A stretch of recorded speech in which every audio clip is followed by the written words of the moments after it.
भाषा तेरे तीन काम अरे अजी श्रीमान। नमस्कार दोस्तों, स्वागत है आपका। जी हाँ दोस्तों, मैंने जो आपसे पंक्तियाँ कही हैं कि भाषा तेरे तीन काम अरे अजी श्रीमान, यानी कि भाषा से हम तीन तरह के काम करते हैं, जिसमें हम एक प्रकार से उसको किसी को संबोधित करते हैं अरे, ओए, तू आदि शब्दों से, जिनको हम अरे के अंदर जानते हैं। और अजी अजी का मतलब है हम बराबरी वालों से या तो कहेंगे या फिर जिनसे हम रिस्पेक्ट ले और रिस्पेक्ट देने का काम करते हैं हमारे आपसे रिश्तेदारी में। और श्रीमान जहाँ पे एक शिक्षित वर्ग, उच्च वर्ग के लिए शब्द प्रयोग में लिया जाता है, या फिर जिससे हम नीचे जिसके काम करते हो या फिर हम किसी भी प्रकार से उससे जूनियर हो। तो भाषा के तीन काम हो गए और तीन तरीके से भाषा के प्रयोग हम करते हैं। में हम आपसे चर्चा कर रहे थे कि साक्षात्कार आखिर में है क्या, ये हम जान चुके थे। और अगले पार्ट में हम देखेंगे कि साक्षात्कार जो है वो कितने तरीके से पढ़ा जा सकता है, कितने तरीके से हम इसे जान सकते हैं। तो हम देखते हैं साक्षात्कार, ये हम देख रहे थे और अब हम जानते हैं इसके प्रकार। साक्षात्कार के प्रकार, टाइप्स ऑफ इंटरव्यू। जी हाँ दोस्तों, मैं आपको हिंदी ही माध्यम से बताऊंगा, हिंदी माध्यम में आपको अच्छा समझ आएगा। उसके बाद में आप चाहे तो उसमें ट्रांसलेट करके अपने हिसाब से पढ़ सकते हैं। बाकी भाषा पे सब में लागू होगा ये, इसीलिए मैं आपको हिंदी के शब्दों का ज़्यादा इस्तेमाल करते हुए बताऊंगा, क्योंकि अच्छा समझ आता है। हालांकि अंग्रेजी में समझ जाते हैं, लेकिन वो आपको स्मरण में नहीं आता है, क्योंकि अंग्रेजी के शब्दों को आप उदाहरण से नहीं समझ पाते हैं। अंग्रेजी के शब्दों को हम उदाहरण से नहीं समझ पाते हैं सही से, क्योंकि हमारा माध्यम हिंदी रहता है, हम हिंदी से सीखते हैं, और अंग्रेजी माध्यम वालों की बात और है। तो दोस्तों, वैसे भाषा का जो स्वरूप वगैरह हम जानते थे और भाषा की बात हम कर रहे थे, उसी प्रकार से हम इंटरव्यू की भी बात कर रहे थे कि इंटरव्यू के प्रकार। इंटरव्यू के प्रकार वैसे 6 बताए जाते हैं, लेकिन ये 6 प्रकार हम बांटेंगे किस आधार पर, किस उद्देश्य को लेकर के, किसी बात को लेकर के तो बांटेंगे ना। तो इनके आधार जो होते हैं, तो आधार होता है इसका, एक तो होता है कार्य, दूसरा होता है उद्देश्य, उद्देश्य के आधार पर भी इसका विभाजन करेंगे हम, और एक होता है कोई समस्या आदि, समस्या पर भी एक अलग से हम चर्चा कर चुके हैं। आदि आदि ऐसी कई चीजें हैं, इनके अलावा ऐसी कोई खास चीज नहीं है। कार्य के आधार पर इसका विभाजन होता है, उद्देश्य के आधार पर, समस्या आती है तो समस्या के आधार पर। इसके अलावा और कोई आधार आप मान सकते हैं, इन्हें भी ज्वाइंट करके मान सकते हैं। तो इन्हीं के आधार पर हम देखते हैं कि कितने रूपों में हम साक्षात्कार को विभाजित कर सकते हैं, डिवाइड कर सकते हैं। साक्षात्कार को विद्वानों ने और मनोवैज्ञानिकों ने जो 6 प्रकार से विभाजित किया है, 6 प्रकार से विभाजित करने के पीछे उनके कारण ये है कि जो ये आधार है, ये मुख्य आधार 3 ही है, समस्या, उद्देश्य और कार्य। कार्य करते हैं तो भी साक्षात्कार का प्रयोग होता है, किसी उद्देश्य विशेष से काम करेंगे तो भी साक्षात्कार का होगा ये, और समस्या आएगी तो भी हम साक्षात्कार करेंगे। और समस्या को साक्षात्कार से कैसे जोड़ते हैं वो भी आपको बता देते हैं। तो सबसे पहला मुख्य और सबसे मुख्य जो होता है वो होता है, नंबरिंग लगा लीजिए आप एक बार इनकी, 1 से चयनात्मक। सबसे पहला होता है चयनात्मक।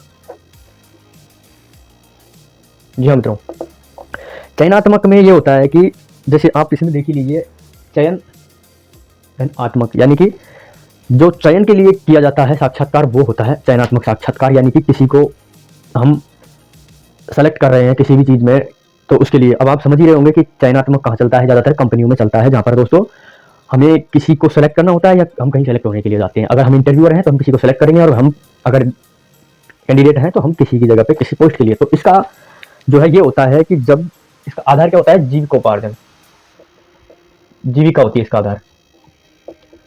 तो क्या होता है, जीविका के लिए किसी का साक्षात्कार लिया जाता है ना, तो उस साक्षात्कार को क्या कहते हैं,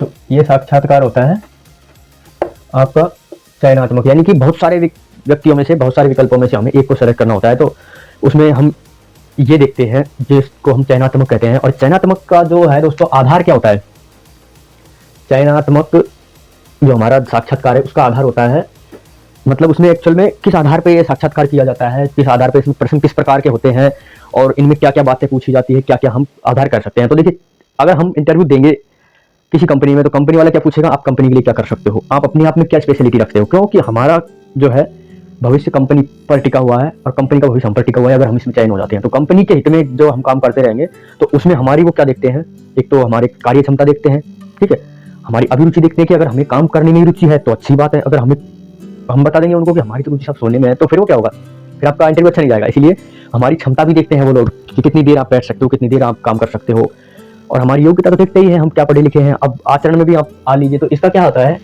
एक तो होता है अभिरुचि, सभी में वैसे जिसमें कैरेक्टर की बात आती है उसमें यही आता है। व्यक्तित्व में आपको समझा रहा था, तो व्यक्तित्व संबंधी बातें इसमें आती है। अभिवृत्ति हमारी आदतें, अभिवृत्ति हमारी आदतों को दर्शाती है। अभिरुचि हमारी मुख्य रुचि जो होती है काम करने की। आचरण हमारा कैसा है, ठीक है। आचरण के बाद में हम भविष्य में क्या करना चाहते हैं, भविष्य के लक्ष्य जो होते हैं ना, हमारे क्या लक्ष्य हैं। और जो हमारा है जीविका साधन, या इसको हम जो जॉब कहते हैं, ये व्यवसाय,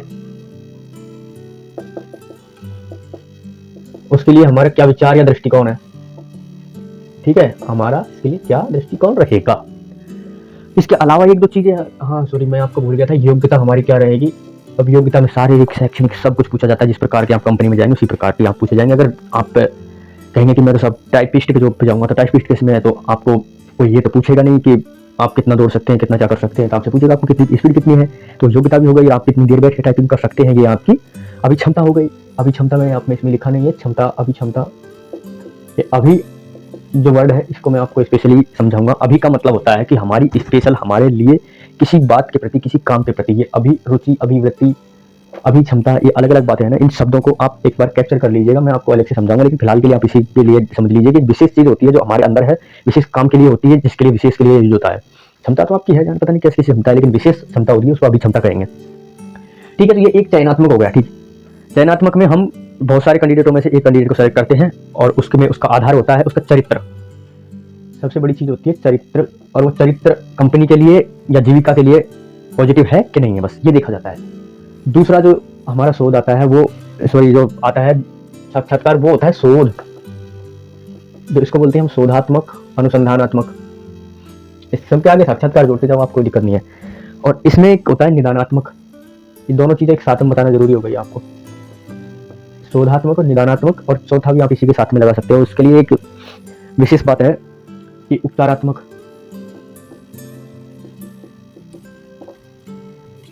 ठीक है। तो हम उल्टे शुरू करते हैं यहाँ पर, एक उसको पढ़ लो आप, कोई दिक्कत नहीं है। और उपचारात्मक, उपचार का मतलब क्या होता है आप देखिए। उपचार का अर्थ क्या होता है, इलाज। तो इलाज एक चीज हमने पढ़ी थी क्या, समस्या समाधान का कौशल, आपने सभी ने पढ़ा था। हमारी वीडियो पहले अपलोड हुई होगी, उसमें आपने देखा होगा कि समस्या समाधान, तो वही समस्या समाधान है ये, उपचारात्मक और निदानात्मक। और ये वो शोधात्मक, वो समस्या समाधान की प्रक्रिया है। कैसे, हाउ, ये तीनों चीजें एक ही है और उसी से संबंधित है, उसके स्टेप हैं ये, आप देख लो। मैंने आपको 5 स्टेप बताए थे समस्या समाधान के। क्या क्या समस्या समाधान के स्टेप बताए थे, कम कारण खोजना, कारणों का पता लगाना, उनमें से बेस्ट कारण चूज करना। बेस्ट कारण तो एक छोटा सा स्टेप, उसको तो कभी भी कर सकते हैं, कारण खोजे, और बेस्ट कारण का हमको लगभग लगभग पता चल ही जाता है। बारीक चीज है लेकिन मुख्य है। और उसके बाद में हम उनका क्या उपचार करते हैं, और उसके बाद में उसका रिजल्ट क्या आता है, निदान करके क्या उपचार होता है। निदान उसका अप्लाइमेंट, और उपचारात्मक जो होता है उसका परिणाम मान लो आप एक तरीके से। तो इसको एक साधारण तौर पर विशेष शब्दावली में आप देखिए एक बार। शोध क्या होता है, विशेष विषय पर विभिन्न प्रकार का, विशेष विषय पर विभिन्न व्यक्तियों के विचार जो होते हैं उनको जानने का एक प्रयास होता है। यानी कि मैंने आपसे कहा था कि समस्या आएगी और समस्या तो को विशेष विशेष समाधानों में हम देखेंगे, विशेष समाधान आएंगे। तो यही बात आ गई कि उसके समाधान देखेंगे हम कितने सारे। मैंने आपको कहा था ना कि ये शोध और समस्या एक ही चीज में चलती है, दोनों एक ही बात है। इसीलिए मैं आपको समस्या समाधान वाले कौशल की ओर ले जा रहा हूं। आपने अगर देखा हो तो ध्यान लगाइए, शोध पे मैंने कहा था कि अनुसंधान के क्षेत्र में भी यही फॉर्मूला काम आता है। तो वही फॉर्मूला आप सोचिए एक बार कि विशेष विषय पर, एक बार देख लीजिए, किसी विशेष विषय पर व्यक्तियों के विचार होता है, व्यक्तियों के विचार जानने की कोशिश की जाती है इसमें।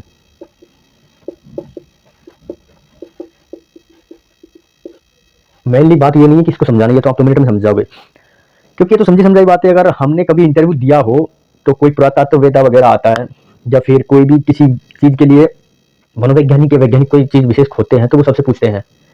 जैसे आपने देखा है कि कोई अपराधी है, उसके बारे में कुछ सुराग ढूंढ रहे हैं, मीडिया वाले कुछ सुराग ढूंढ रहे हो, तो वो पूछेंगे आपसे क्या, विशेष पर। जैसे ये लव जिहाद चल रहा है, अभी लव जिहाद चल रहा है, एक विशेष मामला हो गया, विशेष विषय हो गया। लव जिहाद चल रहा है तो लोग आएंगे और आपसे पूछेंगे कि सर लव जिहाद के बारे में आपके क्या विचार हैं। आपके पड़ोसी से पूछेंगे, उससे पूछेंगे, उससे पूछेंगे, सबसे पूछेंगे। तो लव जिहाद के बारे में आपके जो विचार हैं वो उनके जो विशेष विशेष रूप से जो रिजल्ट आएंगे, और वो जो काम हो रहा है वो होता है शोध, और जो रिजल्ट आता है जब तक की प्रक्रिया होती है वो साक्षात्कार कहलाती है। जो हमसे वो पूछते हैं वो साक्षात्कार होता है, और वो प्रक्रिया शोध होती है, और जो रिजल्ट आता है वो जो विशेष खोज होती है वो। ठीक है, तो इसका उद्देश्य क्या होता है कि मौलिक जानकारी होती है, एकदम करेक्ट डिटेल। हम कहते हैं ना कि पुलिस ने सबूत ढूंढ लिया, मीडिया ने सबूत ढूंढ लिया, तो इसका क्या होता है, मौलिक खोज होती है एक। इसका उद्देश्य विशेष क्या होता है कि मौलिक जानकारी होती है जिसको खोजा जाता है। दरअसल में क्या था, अगर हमारे घर में सोना निकल गया तो हमारे घर के बुजुर्गों से आके पूछेंगे कि आपने बुजुर्गों ने कभी ऐसी कोई चीज दबाई थी क्या। तो मौलिक जानकारी हमारे व्यक्ति की देंगे, कोई दूसरा नहीं देगा। इसीलिए विशेष विषय पर और विशेष प्रकार के व्यक्तियों की जानकारी ली जाएगी। जैसे मैं हिंदी साहित्य में शब्द करता हूँ तो मैं हिंदी साहित्य के व्यक्तियों से ही मानूंगा। मान लीजिए अभी मैं प्रेमचंद जी के बारे में सर्च करूँ तो प्रेमचंद जी का कोई वंशज हो, उससे ही जाके पूछूंगा मैं, तो मौलिक जानकारी मेरे को वहां से मिलेगी। तो इसमें क्या है कि अगर मैं किसी विषय पर करूंगा तो विषय की बात है, अन्यथा किसी मनोवृत्ति पर करूंगा तो मनोभाव जानूंगा किसी के। जैसे कि मनोवैज्ञानिक करते हैं शोध कि बालक जो है, मान लीजिए अभी आप ये मान लीजिए कि बालक का विकास है वो 2 साल तक होता है कि 3 साल तक होता है। कोई ने बता दिया 2 साल तक, किसी ने बता दिया 3 साल तक। ये समस्या आ गई, इसका समाधान करेंगे, तो शोध हुआ इसका। तो किसी ने नया परिणाम निकाला कि बालक का विकास तो 4 साल तक होता है। मान लीजिए किसी ने नया परिणाम निकाल दिया बालक का विकास तो 4 साल तक होता है। तो 4 साल तक उसने परिणाम कैसे निकाला, उसने मनोभाव जाने, बच्चे के मनोभाव जाने, बच्चे के माता पिता के मनोभाव से पूछा कि आप बच्चे को बदला बदला सा कब से महसूस कर रहे हैं। एक बच्चे के लिए पूछा, 2 के, 3 के, अगर 50-60 उदाहरण मिल गए तो वो मनोवृत्ति हो गई एक। ठीक है, तो ये मनोभाव जाने और मनोवृत्ति, वही बात आ रही है कि कई आदमियों की आदत जो होती है वो मनोवृत्ति कहलाती है एक साथ में। और वही रुचि वाली बात आ गई, ये सारी चीजें जानी जाती है, ये सारी इम्प्लीमेंट यहाँ पर कर दो। ये भविष्य के लक्षण वगैरह नहीं जाने जाते हैं, लेकिन फिर भी इसमें आ सकते हैं। शोध में कोई चीज का कारण का पता लगाया जाता है ना, आने वाली समस्या से बचा जाता है, तो वो भी शोध होता है। लेकिन इसमें क्या आता है, इनको आप मत अप्लाई करो तब भी क्या होती है, रुचि तो अप्लाई होती है, और वृत्ति इसमें मनोवृत्ति में आ ही गई है, और इसमें अप्लाई करने की कोई खास दिक्कत नहीं है, बस इच्छा और होती है एक इच्छा की इस चीज के प्रति हमारी क्या इच्छा है, ये ऐसे होता तो अच्छा रहता क्या। क्योंकि दूसरे की देख लेते हैं तो वो एक खोज हो गई कि हमारे लिए ये जरूरी था। बंदर उछलता है तो आदमी उसकी तरह क्यों नहीं उछल सकता है, और किसी ने शोध कर दिया कि आदमी इसी तरह उछल सकता है, तो यही बात आ गई कि ऐसा हो सकता है क्या। तो उसकी इच्छा हो गई व्यक्ति की, तो इच्छाओं का पता लगाकर जो है सामाजिक तथ्यों की खोज की जाती है। इन सारी चीजों का पता लगाकर एक क्या होता है, सामाजिक तथ्य होता है, जिसको हम क्या बोलते हैं, दृष्टिकोण, या नई तरीके से शोध कर सकते हैं। इसका परिणाम होता है ये सारा तथ्यों का की जाती है। ठीक है, ये तो हो गया आपका शोधात्मक कि शोध क्या होता है, और शोध के लिए जो विशेष रूप से इंटरव्यू काम आती है वही शोधात्मक में हो गई। ठीक है, नो प्रॉब्लम, इनको सबको जोड़ के बताऊंगा अभी आपसे। निदानात्मक, निदानात्मक में क्या होता है, किसी भी बालक की, व्यक्ति की, कोई बालक हुआ, कोई बड़ा व्यक्ति हुआ, या फिर कोई मनोवृत्ति विशेष हुई, किसी को गुस्सा आता है, किसी को क्या होता है, और कोई प्रकार के बालक है विशेष रूप से गुस्से वाले व्यक्ति हो गए, इनका स्वभाव है तो वो वृत्ति हो गई उसकी। या किसी एक व्यक्ति के बारे में समस्या आ गई, जैसे कि कोई एक ही व्यक्ति है भारत में, कोई यूनिक है, या फिर आपको किसी के शोध के लिए कार्य मिला हो, टारगेट है आपका कि आपके घर में बहुत बड़ी समस्या है एक व्यक्ति के बारे में, तो वो आप अगर शोध करेंगे, खोज करेंगे उसके बारे में, तो ये वही बात आ गई। तो इनकी समस्याओं के विषय में आवश्यक जानकारी जो होती है उसको प्राप्त करने के लिए प्रयोग किया जाता है। मनोवृत्ति इनकी आवश्यक जानकारी हेतु प्रयत्न होता है इसके अंदर।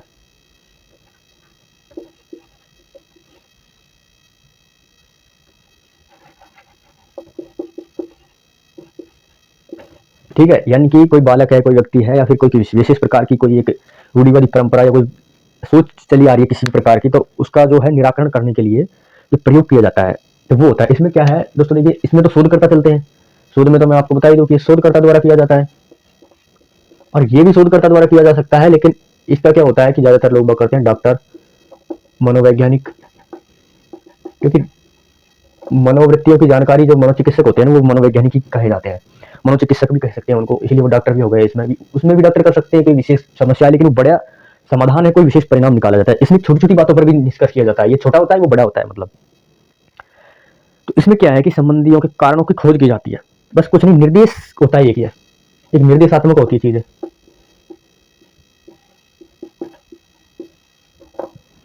ये क्या होता है, निर्देशात्मक होता है और ये प्रयोग होता है एक विशेष, यानी कि निर्देशात्मक प्रयोग होता है एक। कैसे कि मैं आपके किसी मनोवृत्ति के प्रति मान लें गुस्सा है, जहाँ पर 100-200 बच्चे बैठे हैं छोटे छोटे, और बच्चों में गुस्सा ही गुस्सा ज़्यादा आ रहा है, तो मैं सोचूंगा इन बच्चों को गुस्सा कैसे आ रहा है, तो इनके लिए मैं किसी से बाहर के बच्चों के गार्जियंस या बच्चों से जाके कुछ सवाल करूँ, या फिर कोई विशेष प्रकार की कोई और बात के लिए उनका कोई मूल्यांकन करूँ। तो ये जो होती है बातें, ये होती है शोध। इसमें निदानात्मक में कोई समस्या का निदान हो गया, तो निदान हो गया यहाँ तक, और आगे ये हो गया निर्देश। मैंने तो कर दिया वो तो निदान हो गया, और आगे अगर कोई ऐसा बच्चा मिलेगा किसी को तो वो हो गया एक निर्देश उसके लिए। आप अगर चाइल्ड डेवलपमेंट और पेडागोजी पढ़ेंगे उसमें, जब वहाँ पे बीएड वगैरह के क्षेत्र में पढ़ेंगे किसी भी क्षेत्र में, तो वहाँ पर ये आता है, ठीक है, कि कोई समस्या होती है उसका निदान कैसे करें और किसी मनोवृत्ति का निदान कैसे किया जाता है। तो उसके लिए ये शोध होता है, ये जो मास्टरों के लिए होता है निदानात्मक, इसको बोलते हैं क्रियात्मक अनुसंधान। क्रियात्मक अनुसंधान होता है ये, और वो होता है समस्यात्मक। यानी कि ये तो होता है समस्यात्मक, इसमें समय ज्यादा लगता है, और ये होता है क्रियात्मक, ठीक है।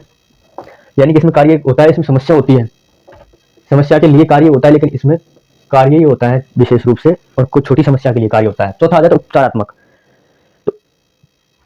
तो उपचारात्मक में क्या होता है दोस्तों, ये प्रॉब्लम हो गई, छोटी प्रॉब्लम पे ये अप्लाई हो गया, बड़ी पे ये अप्लाई हो गया, दोनों शोध है, नो प्रॉब्लम। ये छोटा शोध है, वो बड़ा शोध है, छोटी सी क्रिया है, वो बड़ी सी क्रिया है, उसमें बड़ी समस्या ली जाती है, इसमें छोटे छोटे कारण लिए जाते हैं, अंतर समझ लो दोनों में, इसमें छोटे कारण, उसमें बड़े कारण, इसमें छोटी समस्या, उसमें बड़ी समस्या, ये दोनों शोध है, वो बड़े प्रकार का है, ये उसके अंदर आ जाता है, ये इसके अंदर ये आ जाता है, लेकिन इसके अंदर ये नहीं आता है, नो प्रॉब्लम। अब जो है चौथा नंबर का, इसमें क्या होता है कि ये उपचारात्मक है, इसमें किसी कारण का पता लगा लिया, यहाँ पर कहीं भी समस्या का हल खोजने के बाद में हल अप्लाई नहीं किया है, सिर्फ कारण का पता लगाया जाता है इसमें, इनमें सिर्फ और सिर्फ कारण का पता लगाया जाता है, दोनों में कारण का पता लगाया जाता है, इसमें और इसमें, दोनों में, शोधात्मक में और निदानात्मक में। लेकिन उपचारात्मक में क्या होता है कि जो कारण मिल जाते हैं ना, उनका क्या होता है, प्रयोग में लाया जाता है, यानी उन पर काम किया जाता है।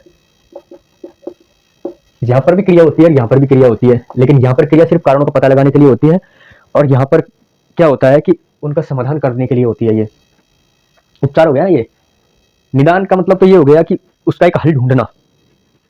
यहाँ पर दो छोटे छोटे शब्दों से आप समझ लीजिए, निदान और उपचार, या बचाव उपचार सुनते हैं ना विज्ञान में, बचाव उपचार। निदान का मतलब होता है उसका हल ढूंढना, यहाँ पर एक मान लीजिए इसका अर्थ हल ढूंढना, और ये उपचार के अंदर होता है कि उसको हल करना, यानी यहाँ तो ढूंढा ही, लेकिन यहाँ पे हल कर ही दिया, इस हल से भी इसको हल कर सकते हैं और इसका नया हल भी निकाल सकते हैं, ध्यान रखिए। तो उपचारात्मक का मतलब होता है कारणों को प्रयोग में लाना, मतलब प्रयोग में लाया जाता है और उनकी क्या है, समाधान किया जाता है।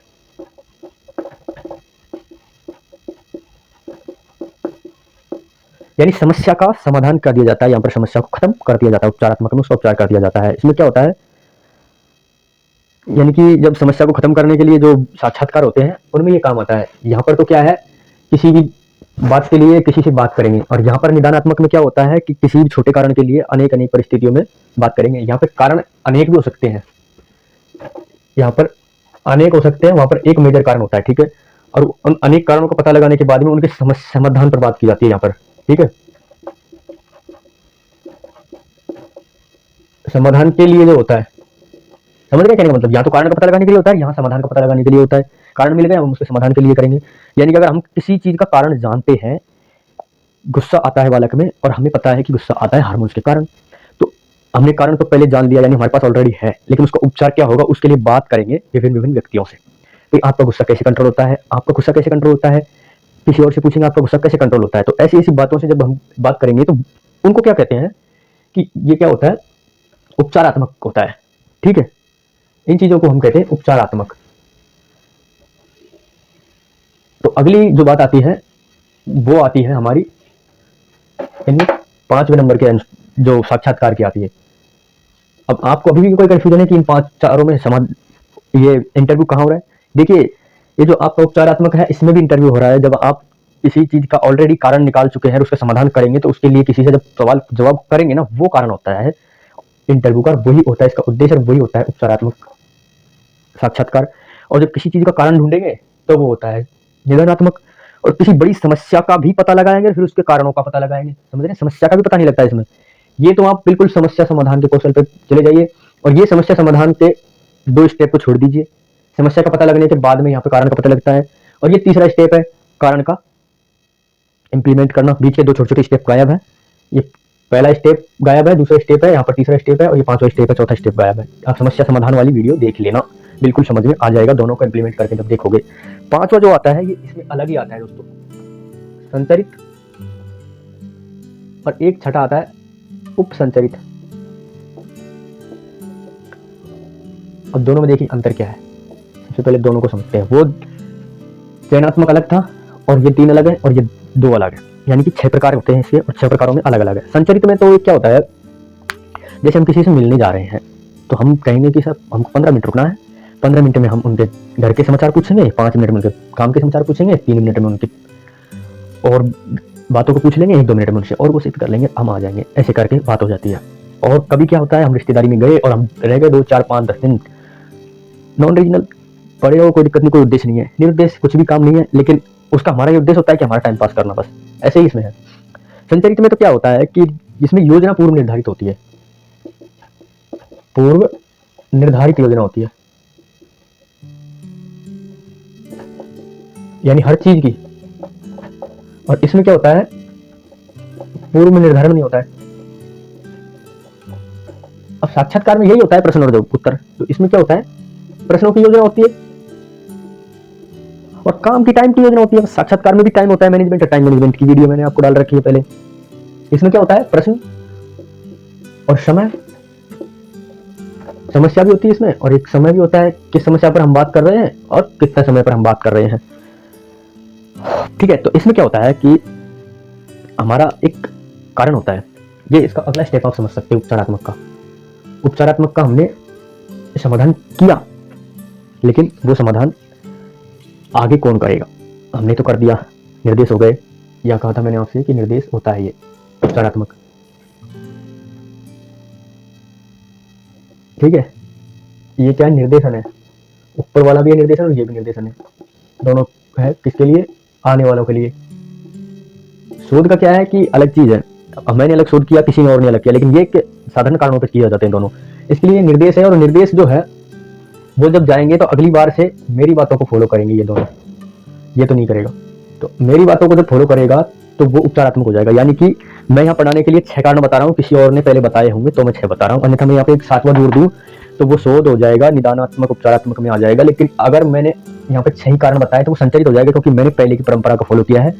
यानी कि इसमें प्रश्न जो है वो पूर्व निर्धारित होते हैं। और जब बात की जाती है इसमें दोस्तों क्या कि योजना जो पहले हुई बनी रहती है, यानी कि प्रश्नों का पहले निर्धारण होता है किस प्रकार से कौन कौन से क्रम से पूछे जाएंगे प्रश्न।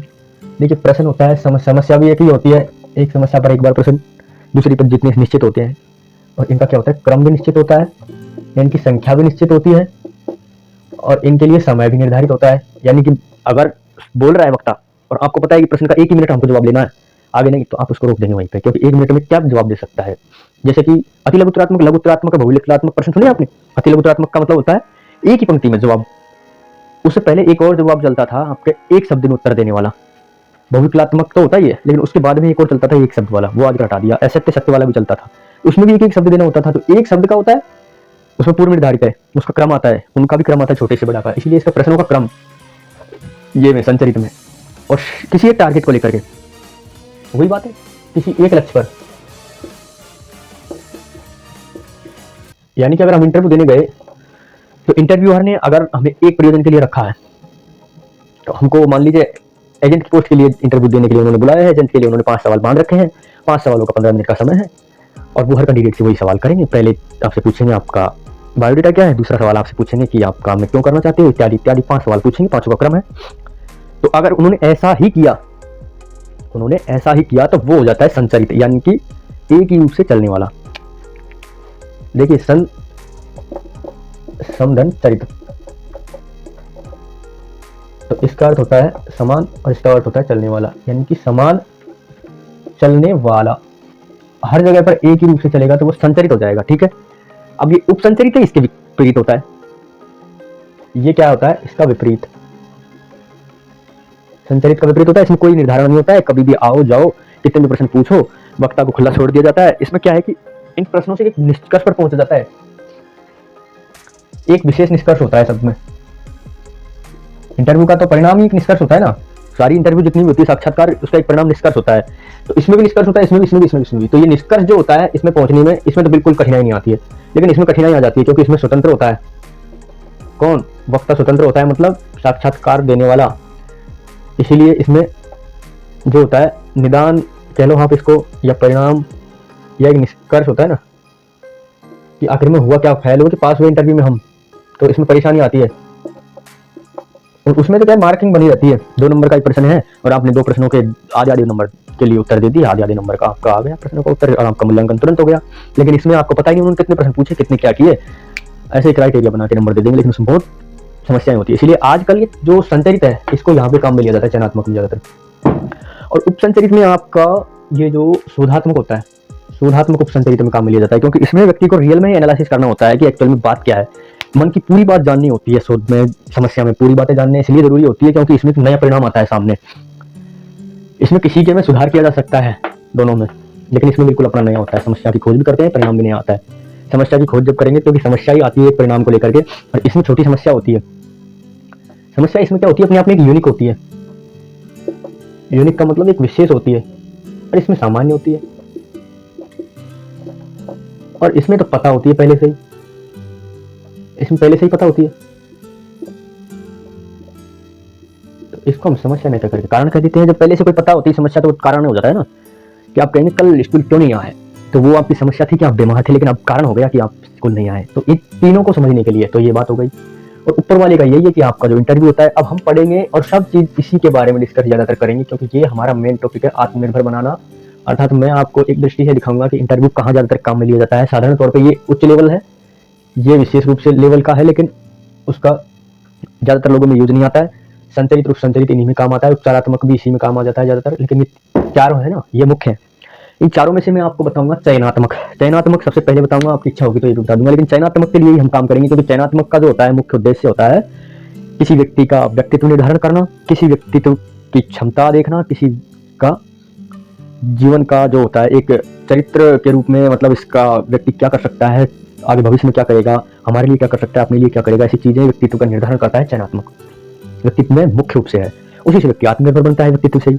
ये सब चीजें तो आदमी की औरों के विशेष पर चलती है, ये तो समस्या है, इनमें व्यक्ति की भी समस्या हो सकती है, समाज की भी समस्या हो सकती है, और कोई विशेष कारण भी हो सकता है, ये मारकर की भी समस्या हो सकती है, कोई आविष्कार भी हो सकता है इसमें, और इसमें सिर्फ व्यक्तियों की बात की जाती है चयनात्मक में। ठीक है, तो इसीलिए हम पढ़ेंगे चयनात्मक। अगला जो होगा वो होगा, अभी साक्षात्कार के प्रकार है, खाली प्रकार है 6 प्रकार। 6 प्रकारों में से आपका हो गया मुख्य ये पहला, गौण हो गए ये 3, इन दोनों हो गए इन्हीं के भाग। जानना हमको क्या है चयनात्मक, और शॉर्ट रूप से इन्हीं को इसमें पॉइंटेड करके। ठीक है, तो आज के लिए इतना ही। नमस्कार, धन्यवाद।